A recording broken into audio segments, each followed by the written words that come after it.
And roll call.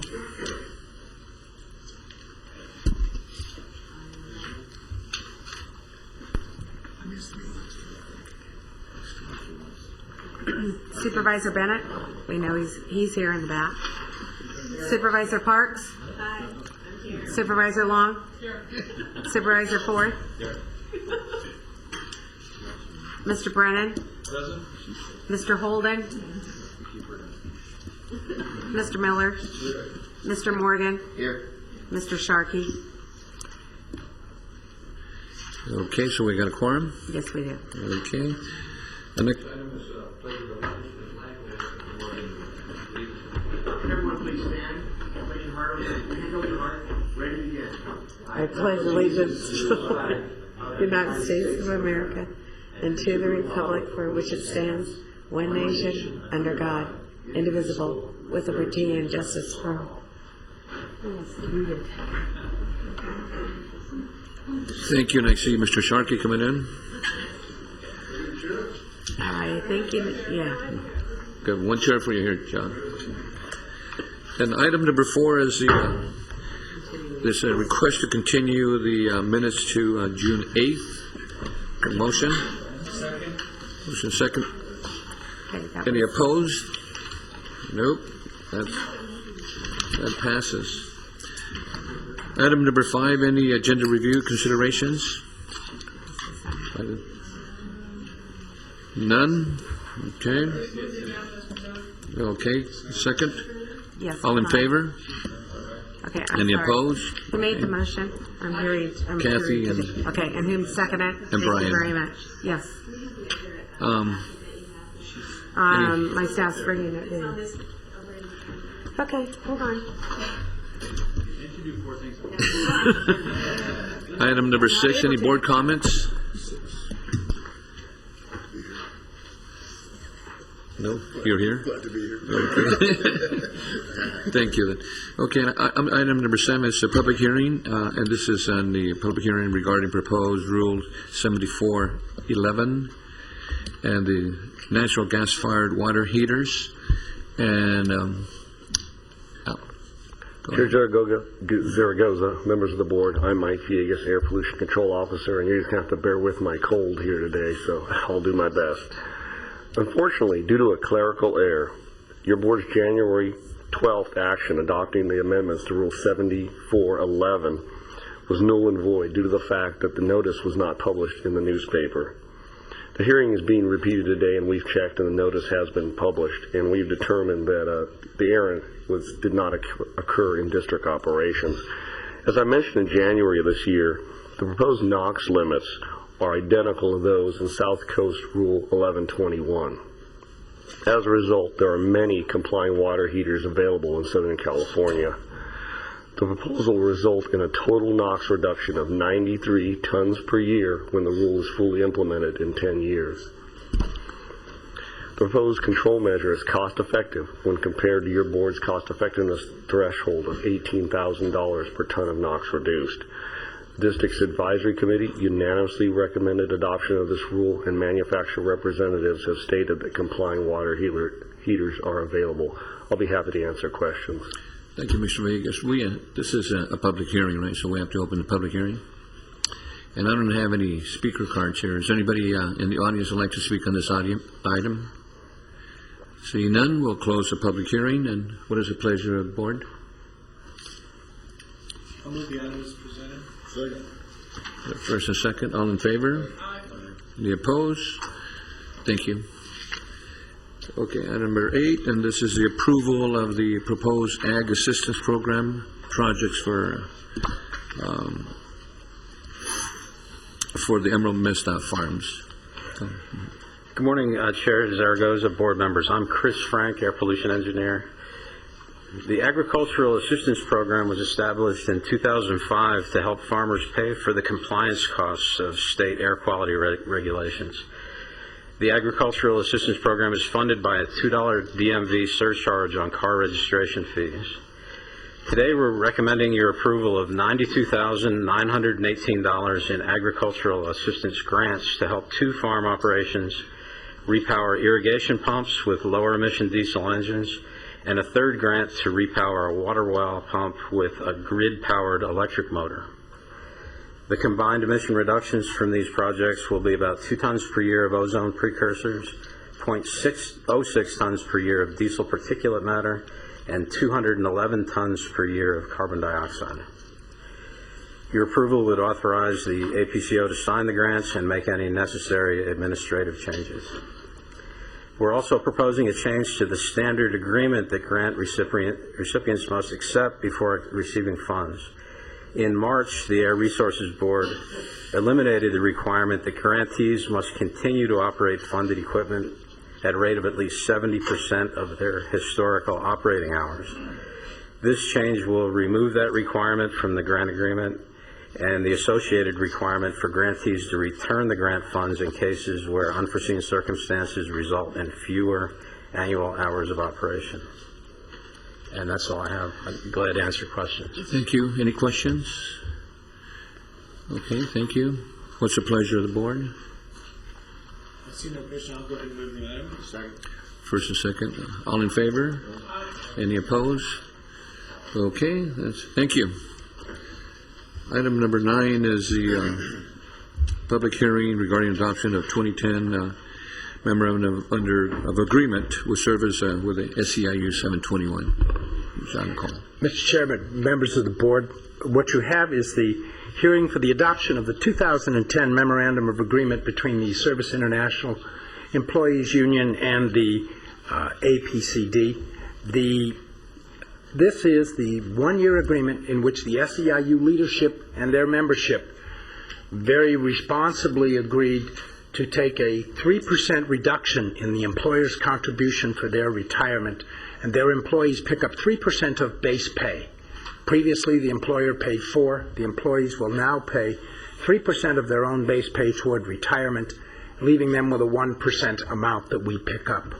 It also provides that new employees hired after June 27 of 2010 will pick up all of their retirement. There will be no employer contribution to the employee side of the retirement ledger. This is a one-year agreement. We had been negotiating this contract since the 2nd of July, didn't complete it with the assistance of the state mediator until the 21st of January. And it was overwhelmingly approved and supported by the leadership of the SEIU in February of this year. Since this contract expires in September, we expect to be back at the bargaining table with this unit in June and July. They do represent over 4,000 people countywide.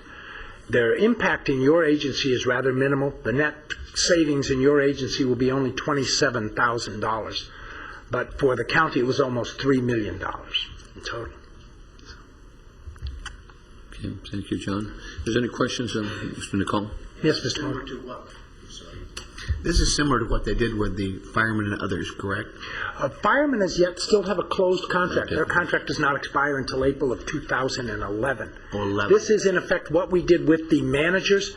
Managers gave up 3% of total compensation, not just 3% of base.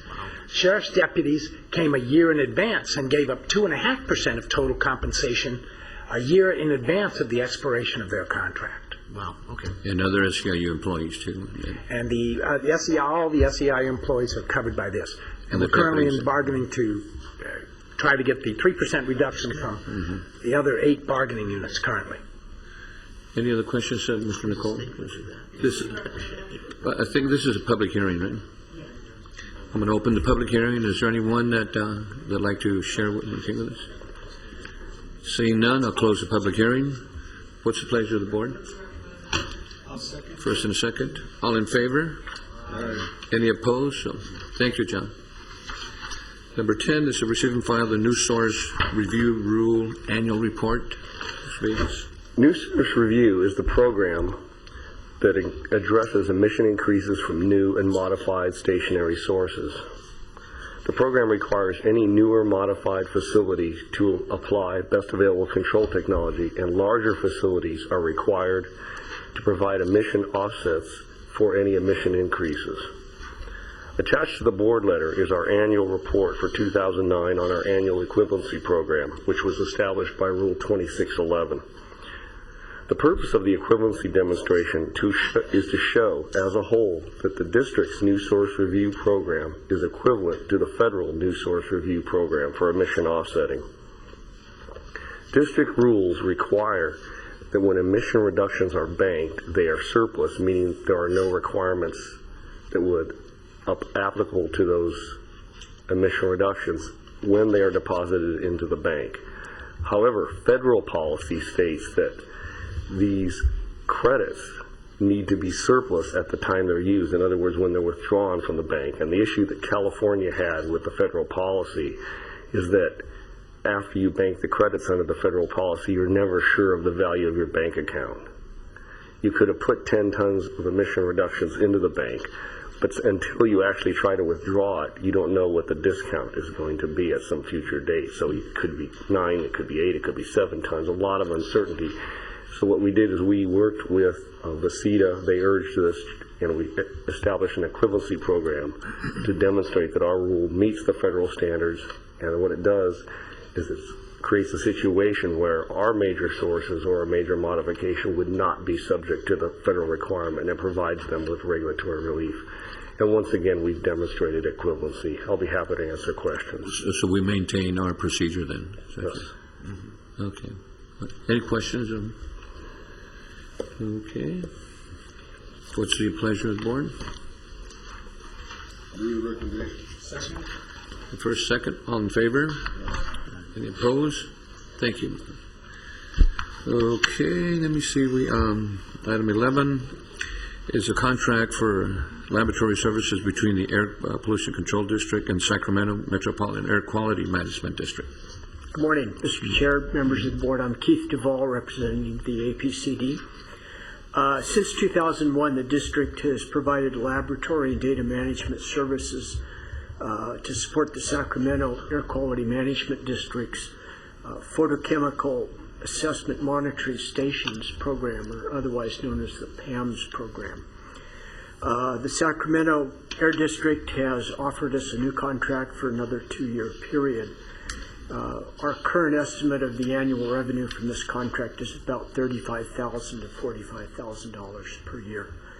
Staff is recommending that your board authorize Mr. Villegas to sign the 2-year contract attached to your board letter, and authorize him to make minor changes, if any, to the contract in an amount not to exceed $5,000. The terms of the contract are similar to the previous contracts that we've entered into. And I'd be glad to answer any questions. Thank you. Any questions? Okay. We've had a good success in past years with this, correct? Yes, it's been a very good program. And so we've had no problem. I mean, it's None. been good. So, okay. Here I move the staff recommendation. First Second. and second, all in favor? Aye. Any opposed? No, thank you. Item number 12, receive and file the audit report for ending for June 30th, 2009. Our external auditor, Vavrenek Trine Day and Company, recently completed their comprehensive audit for the district for fiscal year ending June 30th, 2009. The audit results in 2 reports, the comprehensive annual financial report and the single audit report. The single audit report is required since we are a federal grantee agency. The audit did not find any material weaknesses in the district's financial systems, and I'm very pleased with the audit results. I'd like to thank the fiscal staff for their work on this, Nancy Mendoza and Leonie McElraig. They do a wonderful job for the agency. Thank you for good work. Any questions, Brian? Having received it ahead of time, thank you, Michael. It's nice to get it and review it, and certainly want to thank staff. It's not just about the executive director, as I mentioned, but it's about staff working hard, and obviously the fact that they didn't find everything, all our ducks were in a row and then some. I think it's a real tribute to the staff and at the APCD, so I want to thank you for the hard work. And I imagine some other speakers, I'll go ahead and move the item. Thank you. Second, all in favor? Any opposed? And thank you again for the excellent work. Item 13 is again the financial director, pollution control officer, beginning 2010-11. Financial statements to establish and maintain the air pollution control district balance in conformity with GASB statement number 54 requirements. That's a new one, right? All right, this is going to be a new accounting requirement. What I'm doing is going to step your board through this prior to the June 8th hearing because it's a new way of reporting the fund balance. In March of 2009, the Governmental Accounting Standards Board, or GASB, released Statement 54, which is new guidelines for fund balance reporting. Under the current fund balance terminology, fund balance categories are focused on whether or not funds are available for appropriation. For the district, the reserve fund balance at this time consists of $100,000 in general reserve, while the balance of our fund balance is left in the unreserved fund balance designation, and I'll go into this in more detail. The new focus for the fund balance reporting will be based on the relative strength of the constraints that control how money can be spent.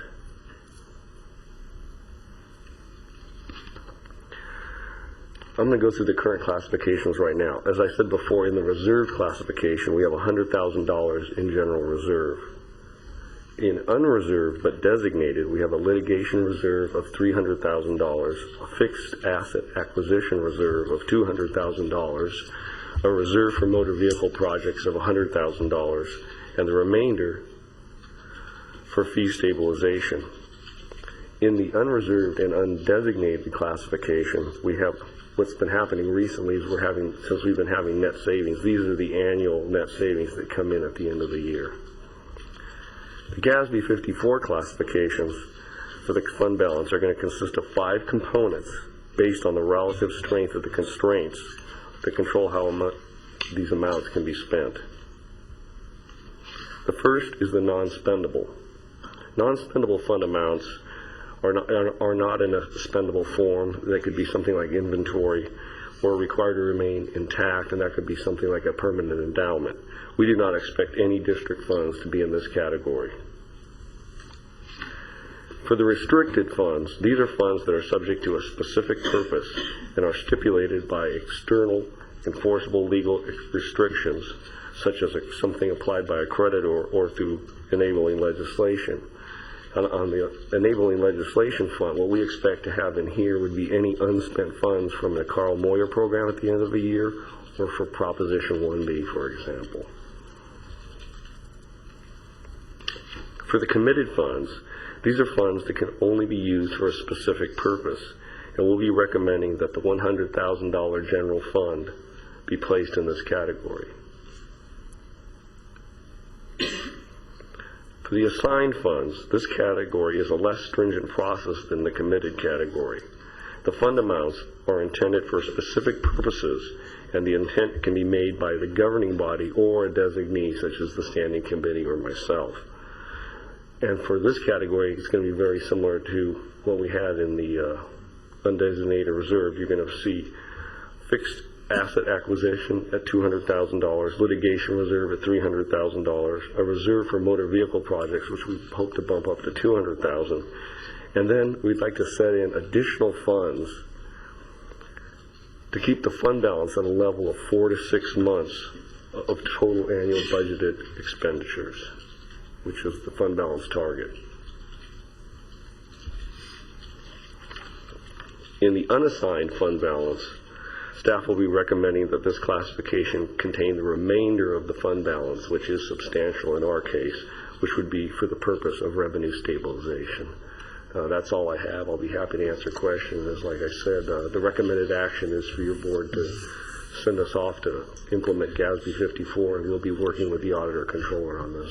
So you're going to have to create different accounts for the different categories. It's going to be a different reporting terminology for the fund balance. Okay. Any other questions? Okay. What's the pleasure of the board? I'll move the item, clerk. All in favor? Any opposed? Thank you. Item 14 is the approval of proposed changes again for GASB 51. That's another procedure, right? Yes. In June 2007, GASB issued statement number 51, Accounting and Financial Reporting for Intangible Assets. Intangible assets are assets that lack physical substance, they're non-financial in nature, and they have a useful life longer than a single reporting period. Examples of intangible assets could include easements, trademarks, and computer software either purchased or internally developed. Prior to GASB 51, there was not specific guidance on how these assets were to be addressed, and questions as to whether or not these intangible assets should be considered as capital assets was not addressed either. This has resulted in inconsistencies in reporting from state and local government entities. GASB 51 established guidelines on how to classify these intangible assets as capital assets, and it also provides guidance on amortization and determining the useful life of these assets. The requirements of GASB 51 are effective for accounting periods beginning June 15, 2009. To integrate GASB 51, the district's accounting and financial reporting capitalization limits for various intangible assets should be established. Currently, the district's capitalization limits are only set for vehicles, equipment, and infrastructure. District staff is recommending that your board approve the capitalization limits of the various intangible assets which are identified in the districts, which were basically relevant to us. And when you really look at ours, it's going to be computer software, both purchased and developed internally. And these are outlined in your board letter on the first page, and we're going to be working again with the auditor controller in implementing this new requirement. Thank you, Mr. Villegas. Any questions? Okay, thank you. First and second, all in favor? Any opposed? None. Thank you. Item 15 is receive and file evaluation of the storage water heaters and tankless on-demand water heaters. This was a request you Which is the best one? Yeah, and it depends is the answer. The standard storage water heater, as you're board aware, we just adopted that rule for the second time. Ultra low NOx burner. So when you look at air pollutant emissions, the standard storage tank water heater is superior. There's no doubt.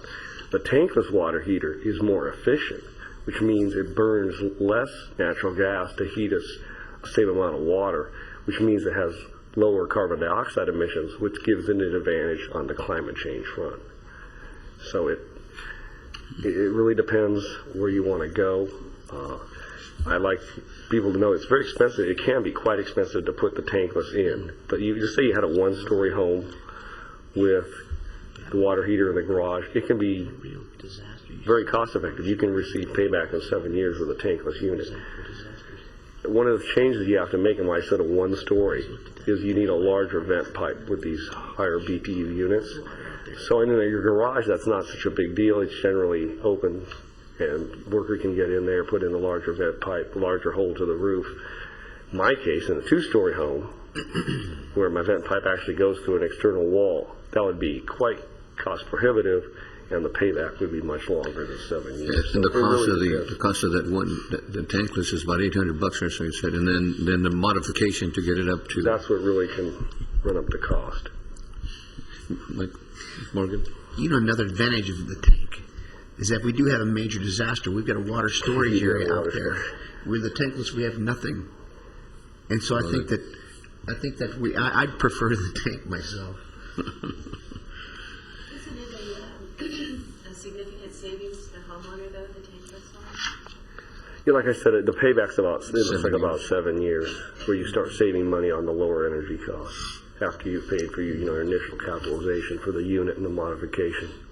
How long of a period of time do you think that takes? 7 years is that was the general number when I talked to the vendors. Any other questions, Mr. Williams? All in favor? Thank you. Any public comments? I don't have any cards. John? Just before we go, if there's nobody from the public, I'd like to report that the Air Pollution Control Officer and I attended an announcement at, I guess, press conference at the Oxnard Harbor District, where they announced they are going to seek funding for low voltage shoreside power systems, so that some of the older vessels can now hook up to shoreside power, assuming they get the funding for this. The chair will recall when you and I were talking to Senator Boxer, this is an issue that came up. Newer vessels don't have a problem. The older vessels, all the banana boats that come through do. So we offered our support in any way we can, and this would be a very good thing if they can get funding for this program. And my understanding is that some of the older ships that come in there emit those pollution or the pollutants that actually destroy some of the paint in the cars. That's true. We had that incident. Wow. Can you share a little bit of that? Yeah, real quickly, we had the incident where an older banana boat came in on a foggy day, and it basically had high sulfur fuel, and it, on a foggy day, it basically formed acid rain, and it pitted a bunch of Jaguars. And so not only did that shipping company had to... We can get a deal. I just want you to know also, not only with this project, and we're working very closely with the port, we've been working with ARB staff, actually APCD district, encouraged ARB staff to come down and meet with the port, have an all-day sit down on stepping them through the process. And the sense we've got is the Port of Hueneme has a very good shot at receiving this funding. Good. Brian? Thank you. And I actually thought there was a Clean Ports initiative in place, but I'm glad to hear that we're on that. I thought a couple of years ago we'd eliminated that, so at least I guess we allowed the newer ships to be able to plug in, but now that's fabulous.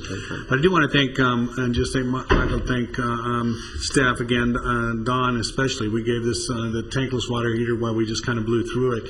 I know we gave a task to staff with it to bring it back, and here it is 60, 70, 80 days later with a thorough report and well-researched. So I think that's one thing we just coming from the board, I don't want to discount the fact that we rely on, you've got incredible staff with the wealth of knowledge, and our ability to offer up some of these things and get some answers are important. And when it comes back in this type of document that spells it out and looks at all the alternatives, I feel very, very good about sitting up here and representing the APCD in Ventura County because of staff. So thank you very much. And we don't have any closed session. I just have one more. With this coming year in Camarillo, there's going to be, I don't want to give the name of the company yet, but there's going to be an alternate fuel station next to the freeway, or close to it, of all forms, electric, everything. I also learned from this company that no shuttles, any kind of vehicle that services airports, by year 2015, have to all be alternate fuel vehicles. So all of your shuttle people and the trucks that service it all have to be alternate fuel vehicles to go to the airport. Thank you for the information. Steve? No, we're okay? No closed session? Nope. Okay, so we're adjourned then. Quit begging. Okay, board members, we're going to stay here and finish our agenda.